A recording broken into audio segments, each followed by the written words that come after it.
Hey y'all, welcome to Tech Talk. Today, we're going to take a look at building a desktop. Now, there's a lot of companies out there that have pre-built desktops available for you at a reasonable price for them to build and then ship to you. There's also plenty of companies out there that already sell their own pre-built equipment with their logo and name slapped on it. And then there's the world of Mac OS desktop computers and laptops. However, the main focus is going to be buying the individual components and building your own desktop at home. This will be a two-part video series.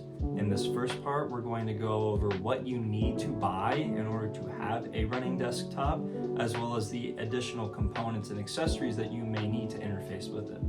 Here beside me is my desktop. This is one that I use for gaming or for development. Sometimes I do a bit of 3D modeling on it, but mostly it's my work/fun home computer station. Today we're gonna open her up and take a look at the components that you're gonna need to get in order to have a running and functional desktop.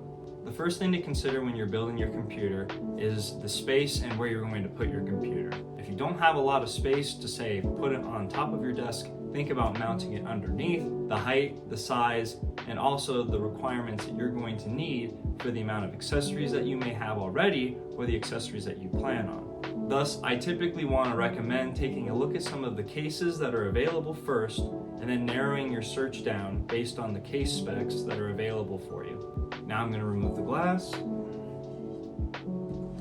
And you can see inside to all the major components of your computer. With the case that we have in mind, according to its dimensions, size, and specifications, we're going to analyze what size of motherboard that we're going to need in order to have our case be compatible. There are three main types of motherboards in terms of size. There's full ATX, micro ATX, and mini ITX. The motherboard size will determine how big your case needs to be, as well as the dimensions for your hardware and equipment, even determining how many additional ports and or output functionalities, including things like SATA ports, are available on your motherboard. Typically, the larger the motherboard, the more available ports, which means the more available accessories and or components that you can have attached to your motherboard. The motherboard is the main hub for all of your components. Without it, you cannot have a computer, let alone any of the other components functioning. Now, behind this black cooling fan is the CPU. The CPU is essentially the brain of the computer. It directs all of the traffic and everything that goes in and out of your system, and essentially does all of the processing, gateway operations, and logic for you in binary.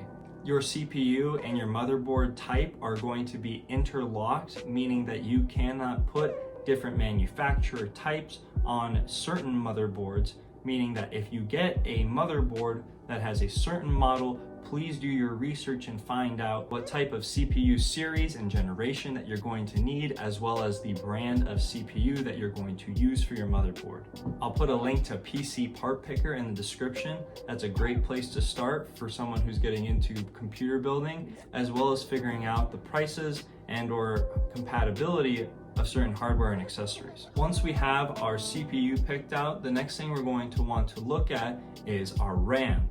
It's going to allow us to have more applications open, more processes running without buffering or issues. As long as the motherboard has the specifications for the frequency of the RAM that you need, this will be important, and usually it is marked on the side of the box, or if you Google it, usually it is in the description. Knowing the frequency of your RAM and the motherboard specifications is crucially important to prevent things such as shortages, as well as system failure, or having the system not boot at all. Most systems nowadays use DDR4, that's the latest generation of available RAM for consumer PCs. Now, I would recommend, if you're going to build a mid to high end level consumer PC, that you would go for at least 16 gigabytes to 32 gigabytes of available RAM, as well as going with the right company for your RAM too. I think it's important to do your research and not just fall for the cheapest set of RAM, as some of those manufacturers who aren't as popular as ones like Crucial or Teamforce, because some memory can be put together very cheap and very inefficiently, meaning that it doesn't perform as well, or it could be damaged from the start. Now, this is a popular topic that a lot of people like to discuss when talking about gaming computers, is the graphics card. Now, having a great graphics card can not only benefit your experience as well as your performance in your desktop experience, it allows you to have the latest and greatest features available from companies such as NVIDIA, who come out with new kinds of software. But the graphics card is no laughing matter, as it is an important piece of your computer hardware. It's also one of the most expensive components in making or breaking your computer setup. So taking into consideration the needs of your computer setup, including what you're doing with it, as well as the available amount of budget that you have for your setup. Now, the next thing that I would recommend to look at is your power supply.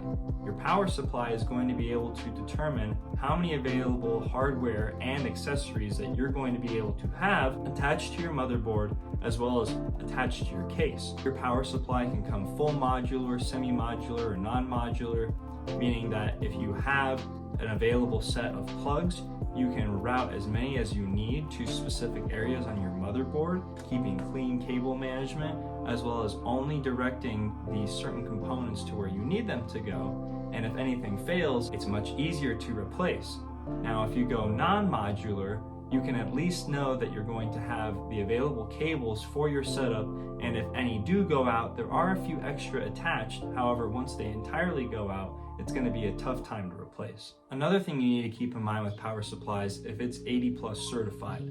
Being 80+ certified means that the power supply has gone through rigorous tests of determining its efficiency and also the grade of performance that it has.